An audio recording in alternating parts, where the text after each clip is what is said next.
Welcome back to the Student Section Podcast, where I am your host, Quise, joined by my co-host, Kevo. J-Luz. In today's episode, for Season 2, Episode 2, we have an absolute treat. Now, look, over the weekend, a lot of things went down, and throughout the week, a lot of sports took place.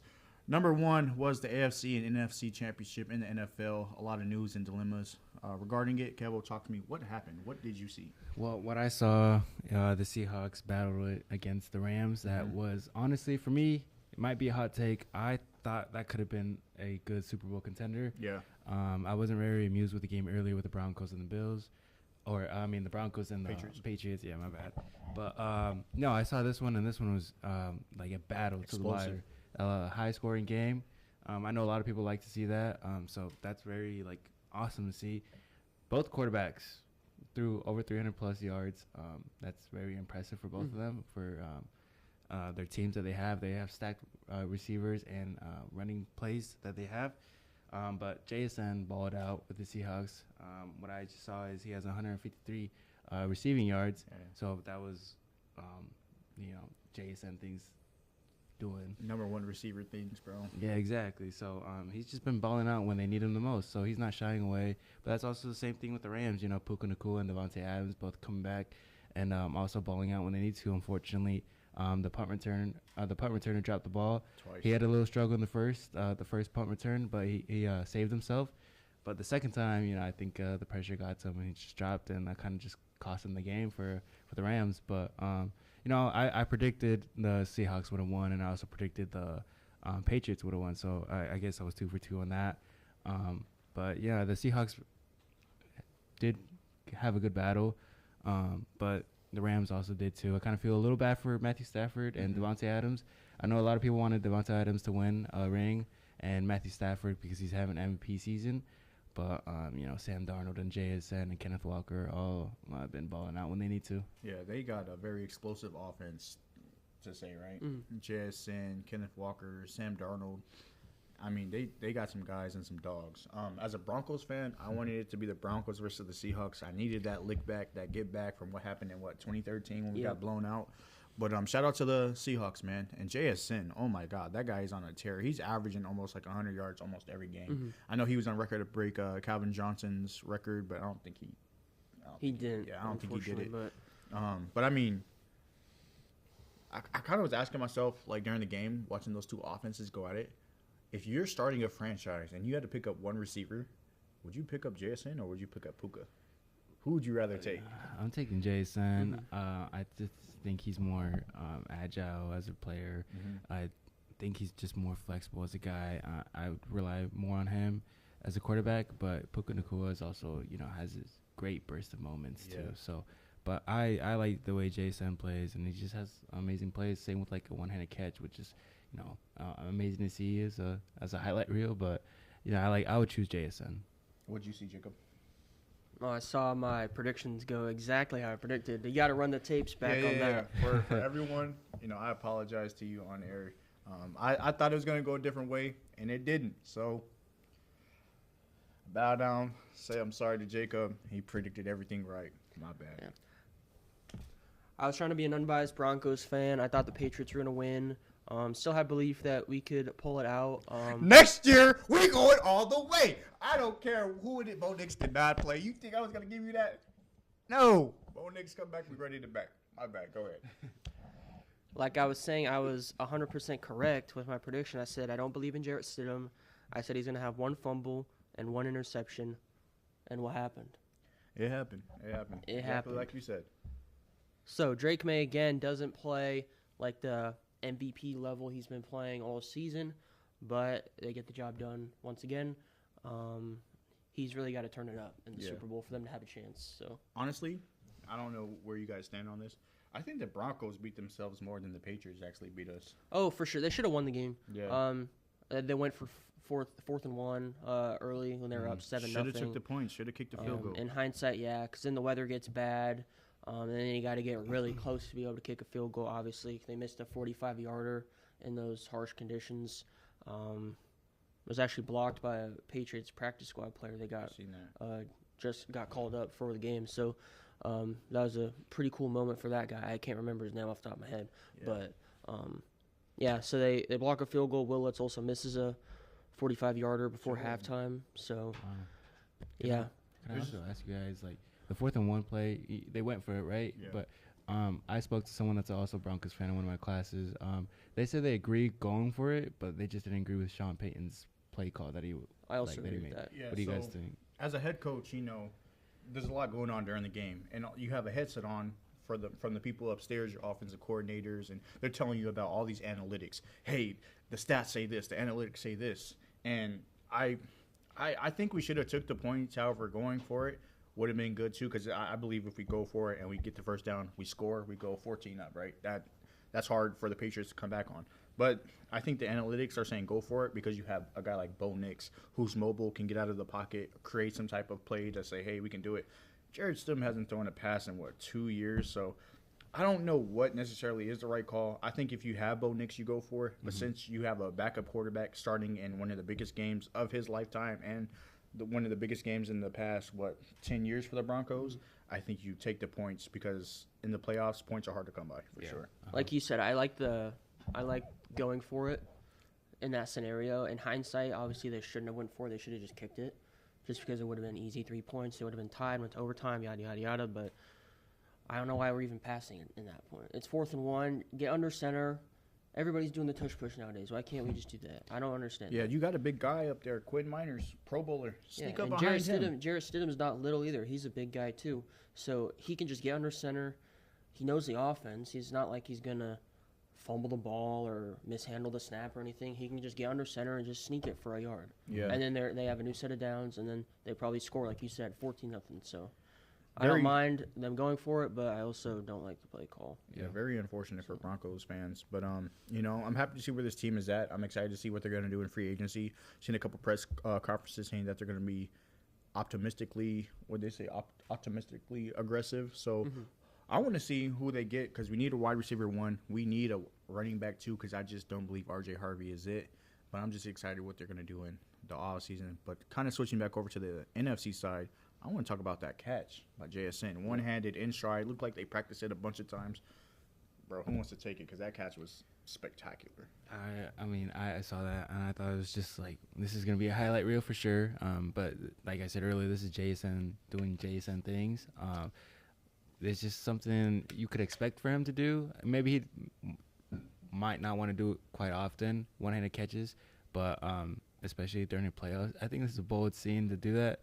Because it's like a one-handed catch, 2 hands, you're more secure doing it. But that catch was amazing. I like seeing that one. Yeah, it was crazy. To talk about the Rams side, I do feel bad for Matthew Stafford and Davante Adams. Yeah. Seen in the press conferences after the game, Davante Adams is crying, and Matthew Stafford announced that he's going to come back for one more season. Oh, okay. So they look scary. I don't know what they need to do in the free agency. I haven't really watched enough of their games, but they do have a very elite offense. Yeah. Maybe if they get some defensive pieces, they'll be just fine. Yeah, I agree with that. So I'm just stunned, everybody. Y'all know I'm a Broncos fan. I'm just stunned, man. I'm just stunned. But hopefully we'll be back. Seahawks, they look like they'll be around for a long time. Curious to see what's going to go down in the Super Bowl. Stay tuned for our next segment. We'll get right into that. But if Sam Darnold can stay healthy, I think it'll be a blowout. Yeah. And that oblique injury, it's gotta do its part. So we'll come back to you guys after break and stay with us. A few moments later. Welcome back to the Student Section Podcast, where we will get into the Super Bowl. Now, there's a lot of news to talk about. Halftime show, players who are going to be in it, winners and losers. Who wants to start off and take this segment? Well, first off, I wanted to talk about Drake May. He was limited in practice yesterday. The team started their preparation and practices for the Super Bowl yesterday, and Drake May was limited. So it'll be interesting to see how he progresses over the next week and a half or so. Obviously, he's been getting banged up a little bit, getting sacked a lot. Yeah, so blindside tackle Will Campbell has not been very good since coming back from injury, which isn't really his fault. He's just been out for a while. So it's kind of hard to get back into a groove, especially on the biggest stage. But, yeah, it'll be interesting to see. I don't even know what's exactly wrong with him. I think they're taking it a little bit tentatively because obviously they have a lot of time left until the Super Bowl.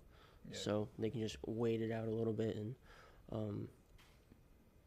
just talk about how the injury will progress. So I'm going to go a different route. I'm going to talk about Stephon Diggs. And we all seen that famous clip of him standing in the sideline watching the confetti and stuff go down. Yeah. I'm kind of just happy for him that he's going to a Super Bowl. He's been on the Minnesota Vikings, and he's been on the Bills, which I thought that Bills team with Josh Allen would have went all the way, but Josh Allen just seems to not get over the hump in the playoffs, but he's still a really good player by all means. Just kind of happy for him to be able to showcase what he can do in the Super Bowl, even though he really hasn't been their wide receiver one in quite a long time. He hasn't really been showcasing his skills and getting the yardage that Drake May and the Patriots need. But they're going to need him playing these Seahawks because that Seahawks has a unit for a defense, an absolute more of a unit in the offense. Can be very explosive. So I got the Seahawks by murder. I mean, by 1,000,000 points. Bro, I just don't see. What I seen Sunday, Broncos versus Patriots, obviously it was the snowy conditions and people don't really like to play in the cold. But, I mean, the Broncos have a good defense and they really couldn't produce even with the backup quarterback. So I got the Seahawks by 1,000,000 points. I also got the Seahawks. Yeah, what I said earlier, I think the Rams and the Seahawks was basically a Super Bowl game. Yeah. But, yeah, I also have the Seahawks. They have Cooper Kupp, Jason, Sam Darnold, Kenneth Walker. It's an elite attack. And then Drake May didn't convince me that much, throwing 86 passing yards. Yeah. But I give it to the Broncos with their defense, too. But that just didn't convince me. Sam Darnold, Seahawks. I got them all the way. Yeah. Ice cold take. As a Broncos fan, I would love to have been in the Super Bowl, and I'm sorry I keep talking about my Broncos. They say I'm in the rehabbing stage, right? Even if we would have went to the Super Bowl, we would have got destroyed by the Seahawks. I just don't think we can compete with the Seahawks. I think they're #1 team, and I don't want to be wrong again. I'm saying I got the Seahawks by a mile, and Patriots somehow pull some black magic and pull it out the bag, but I got the Seahawks. Who do you got? Seahawks 31-13. 31-13. Why those numbers? Yeah. Just because the Seahawks defense, they couldn't produce against the Broncos defense. I think the Seahawks defense is the best in the league. Over the Texans? Yes. Their pass rush is insane. They got Leonard Williams. They got DeMarcus Lawrence. They got Ernest Jones. They got an amazing secondary. And then Drake May hasn't been right, especially with his injury now. Getting sacked a whole lot. His pocket presence is going to be off. They got a good pass rush again. Patriots' offensive line is not doing very good, so I just don't think they'll be able to score. I also think they're better on special teams too. Jason Myers is able to flip the field from the kickoff. Yeah. Rashid Shaheed, obviously, with all those great returns he's had. Yeah. I mean, the stories write themselves. I think the Seahawks are just way better right now. Yeah. Who would have thought that the Seahawks would have got rid of DK Metcalf and they'd be in the Super Bowl? Yeah. You know? And they went and made some good signings like Rashid Shaheed from the Saints, who's one of those receivers who can not only take the top off and on those deep routes, but, I mean, he's just good in the special teams. Like, he reminds me of another Marvin Mims type of guy where just Seahawks are just good all around. Offense, defense, special teams, they can get after it and they know how to attack. Shout out to Mike Donald. I believe it's his second year coaching, right? The way he turned that program around, I mean, Pete Carroll's heck of a coach, right? But they were kind of falling down with Geno Smith, and look how he's doing in Las Vegas. He probably won't even be the starting quarterback for Vegas. Nope. Probably been Mendoza himself. But, yeah, Heisman, hey. But, yeah, I got the Seahawks beating the Patriots. Yeah. I think the Patriots will be around for a long time, though. Mike Vrabel's good coach. I believe if they just go out and get, what do you think, another receiver, they'll be fine. For Patriots? I like Butte. Keyshawn Butte. Butte. Don't clip that, bro. That's his name. No, yeah, just what I said. Bro. Yeah, Stephon Diggs can't be a wide receiver 2 or 1 like he is sometimes. Because there's a lot of off-the-field drama with him, too. Yeah. So I think they should go out and sign somebody that you can get somebody in the draft maybe, but they are picking at the end of the first round, obviously. So I don't know who would be available. Maybe Mekhi Lemon out of USC. There's another player we don't talk about for the Patriots, Hunter Henry, tight end. He's just playmaker as well. Yeah, he just hasn't really been existent in the playoffs so far, and that's not really his fault because he's been out there blocking, doing his thing. But yeah, they haven't really gotten him involved in the pass game. Yeah, he's been he was hooping a little bit in the beginning of the season, but they kind of started glazing Henderson and the other running back, Henderson. As they should. They're both playing very good right now. Ramondre Stevenson used to have a fumble problem, but he's been very good throughout the regular season. I don't think he's turned the ball over in the last 10 weeks. So, Yeah, no, he's on a good roll. They're definitely pounding the rock right now. So. Any last things to say for this segment, Kevo? Well, I'm excited for the Super Bowl. I think we all chose the Seahawks. I'm also excited for the halftime show, Bad Bunny. Bad Bunny. You know, I personally don't know any of his songs, but I'm curious to see what he's gonna do. Yeah, he dropped a teaser on Instagram, which is there was a message to it, which involves like everyone's welcome to the party. But his music's great. Ranked a lot, like number one. A bunch of his music. A lot of people love his music. I like it a lot. What's your favorite song by him? Probably it's one La Canción. It's with him and J Balvin. I'm pretty sure, but yeah, it's a little bit of a sadder song, but the beat's actually is pretty good. But yeah, Bad Bunny halftime show. Can't wait. The message, we'll see how that goes, but overall the game's gonna be amazing too. Yeah, with all the stuff going on in the United States right now, I think it's good to see another minority get a shot at doing the halftime show, you know, showing that we are all together and we can be together and have fun. So what are your thoughts on the halftime show? I don't really know a whole lot about Bad Bunny. I don't know nothing either, but I'll be, you know what I'm saying? I'll be doing the salsa and stuff. I'll have fun with it. It'll be interesting to watch it from like a activism standpoint. Oh, yeah. I know he's going to be performing for what he stands for. So, yeah, it'll be interesting to see and then learn. I seen that he was going to wear a dress. Is that true? Oh, is it really? Oh. Yeah. It's like a Puerto Rican outfit or something like that. So I'm just curious to see what he's going to do. And like I said, I don't really know much songs. And I think a lot of America might not know a lot of his songs. Right. But what better time to show who you are and define your legacy in that moment. Yeah. So. Yeah, I definitely think the Super Bowl is going to be probably one of the most watched games, including because of the halftime show. But, the numbers are going to go up for sure. But yeah, excited for all of it to happen. And can't forget about the commercials. Yeah, the commercials are one of the best. There's a Doomsday trailer coming out. Oh my! I'm excited to see that. Yeah. The Odyssey trailer will come out. Yeah. I'm a big movie guy, you know, so I like to see trailers like that. I'm not with the whole food commercials with Bradley Cooper and all that. You don't want to see the Temu commercial? Okay, so all right, we'll switch off to the next segment and be right back. Welcome back to the Student Section Podcast. Glad you guys are with us once more again for our segments. The next segment we are going to dive into is the NBA and everything regarding it. Jacob, what's going around? What type of noise are you hearing around the league? Giannis has requested a trade. Yeah. Officially. He wants to get out of Milwaukee, which I never thought would happen. Yeah. He's not happy with the organization. He's not happy with his teammates. So he wants out.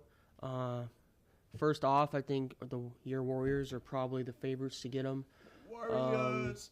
I've heard they've made offers already, and they're probably the most lucrative offers available for Giannis. Obviously, they're going to give some picks up. Jonathan Kuminga is probably going to be involved. Jimmy Butler's also probably going to be involved, which I think you're fine with. Obviously, he's... It's Giannis, bro. Yeah, so you give up anything for Giannis, basically. Maybe Pods, Brandon Pajemski. Yeah. He just hasn't been very good this year, but he's shown some flashes. He's got some potential, obviously. So I think the Bucks could do something with him. It looks like they're looking for like young blue chip pieces, like young stars, and then obviously picks for the future. I also think the Miami Heat could be involved. They got a bunch of young guys like Davion Mitchell, Khalil Ware, like Pele Larson. And then obviously I like Tyler Hero, Bam Adebayo, but I think they're looking to build around Hero and Bam. So pairing Giannis with both of those guys would be very good for their chances in a somewhat weak Eastern Conference this year. So it's pretty wide open. Obviously Jason Tatum's injured, Tyrese Halliburton's injured, a lot of injuries in the East, so it's pretty wide open. I think that he could push for you just got to make the playoffs, and as long as you make the playoffs and you got Giannis on your team, he's already been there. You have a chance. Yeah, so... Yeah, I'm curious to see what my Warriors would do. You know, I know a lot of people are sad that we'd probably have to give up Jimmy Butler. But let me just tell you something. When you have a guy like Giannis who's able to do some real damage in the paint, stretch out that front court, and he can just absolutely dominate one-on-one, I think you go out and you get him. And I think everyone should be available on the trade block besides a guy named Wardell Stephen Curry. That's just how I feel. Obviously, Jacob already touched upon it. We probably have to give up probably 2 first-round picks, Jonathan Kuminga, Jimmy Butler, and maybe Brandon Podziemski. But I think you go do it. You see what Steph did with KD. Not saying Giannis is KD, but Giannis has enough star power to get a lot of attention down in the front court to make things easier for Steph Curry. Because I said it last episode, Steph needs some help because he's 36, 37, and what he's doing right now isn't sustainable. So, yeah. Warriors, if you are seeing this, find a way to go get the Greek Freak, man. And I mean that. Find a way to go get him. Yeah, I also think, Giannis announced himself how long his injury was going to be. His calf injury was like 2 to 4 weeks.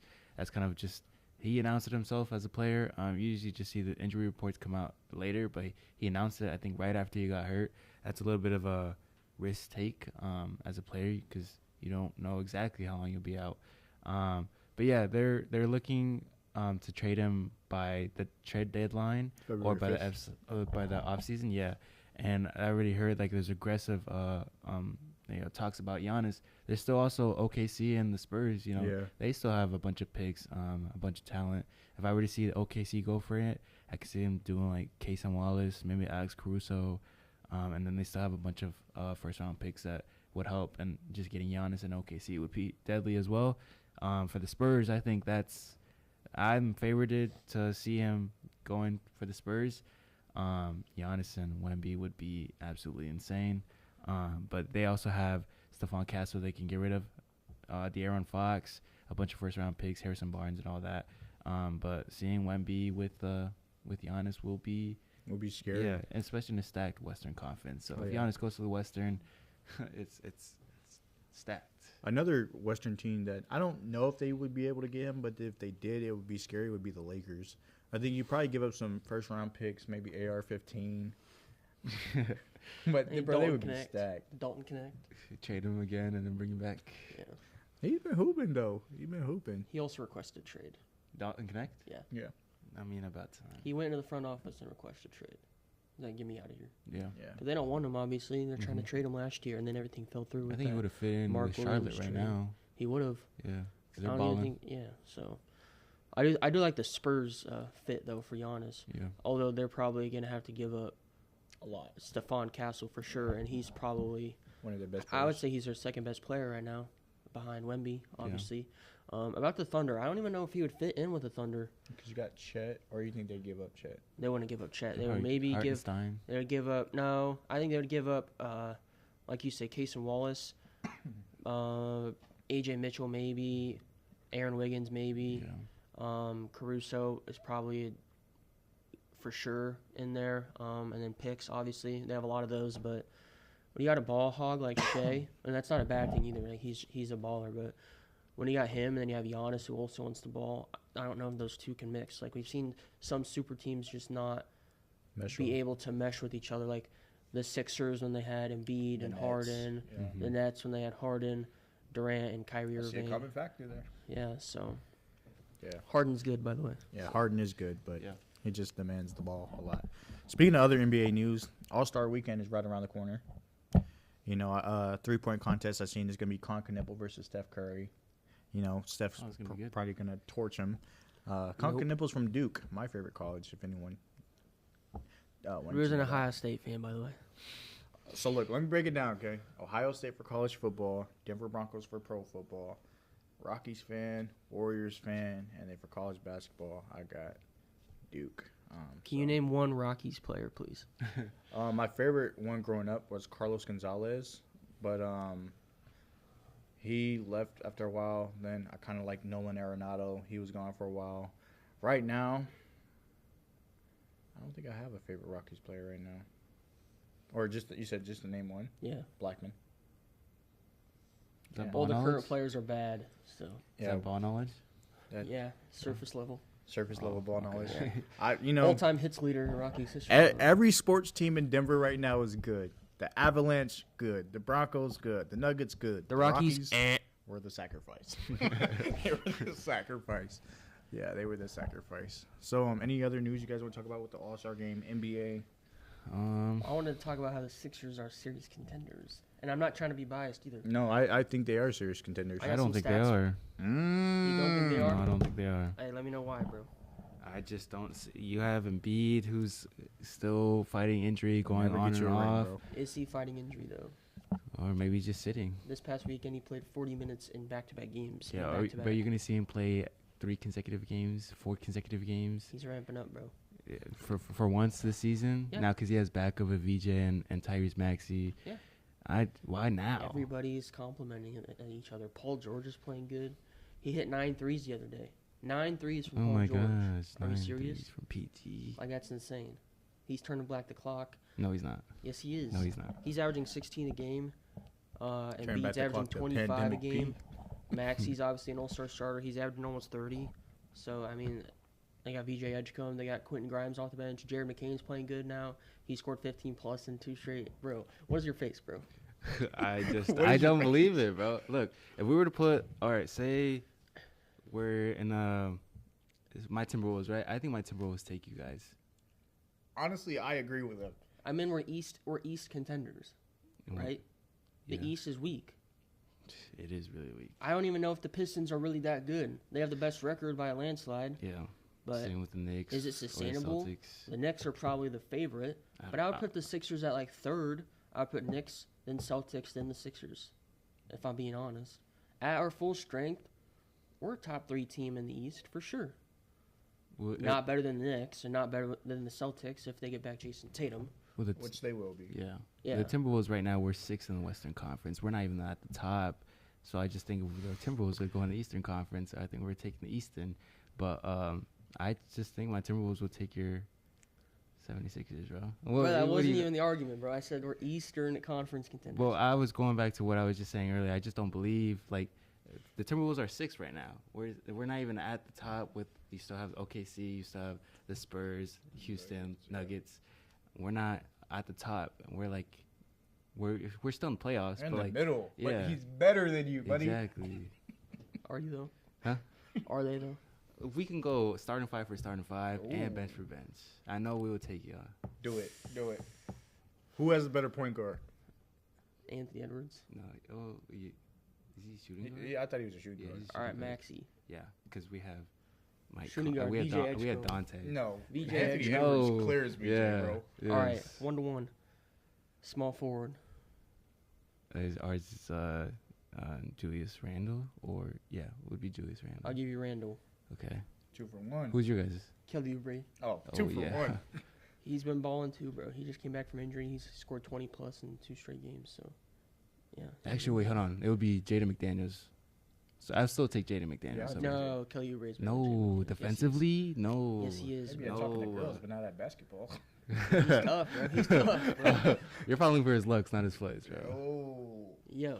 No, it's a joke. All right, it's a Paul joke. George over Julius Randle then. What? that was rage bait. Embiid is beating Gobert though. Yeah, he is. Yeah. Yeah. And our bench is way better. Who do you guys have? Quentin Grimes. We Quentin have- Grimes has been hooping. We have Bones Highland. Okay. Bones Bones Highland. He's been Shippy guy. Bones Highland hooping. over Quentin Grimes. He's been hooping. He's been hooping, but not better than Quentin Grimes. Quentin Grimes averages 15 a game off the bench. What? What is correct? No. And Jared McCain is being tough right now, making TikToks, Over Rob posting on Dillingham? Snapchat. He's Even posting though- his Snapchat creators. If we gave Rob Dillingham his playing time, I'm saying Rob Dillingham is better than Jared McCain. Why are we going off hypotheticals, bro?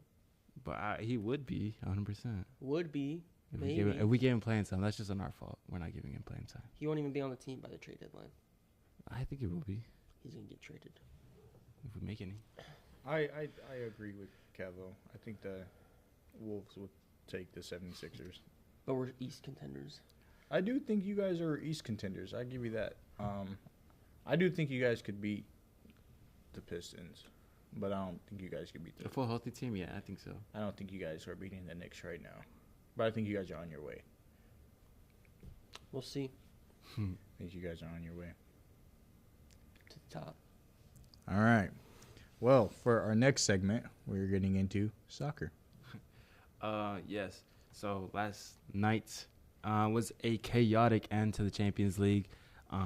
a bunch of stunning games at the end, which took teams off the top 8 or elimination. What I saw, the final team, the teams that I thought would have belonged in the top 8 would have been Real Madrid. I think it's the same story every year. They don't always dominate. They kind of just tend to survive. Manchester City, even though they aren't completely flying, you could tell they have another gear inside of them that they can just control the game. Arsenal, young, but they're composed. They are punishing people that are making mistakes. They're not panicking, and they're taking advantage of what they have right now. They ended it off top of the league. Bayern Munich, not always pretty, but physically they're overwhelming, and they're just ruthless in key moments. And they have key players like Jamal Musiala, who came back from injury.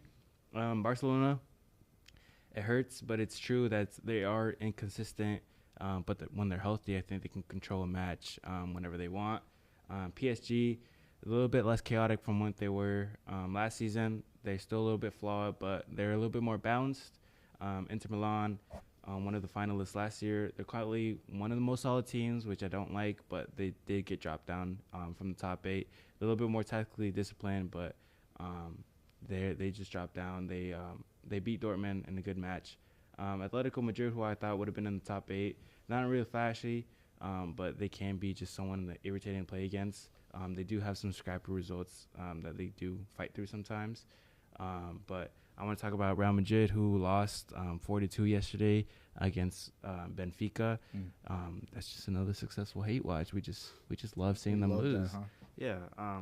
So they lost 4-2. Their goalkeeper, Benfica's goalkeeper, scored a last-minute goal, which secured them a spot because Benfica was going to be eliminated from the playoffs. But with that goal, that just secured him for a playoff, and that dropped Real Madrid from the top 8 to from 8 to 16. So we love seeing that. They might go against Manchester City Liverpool.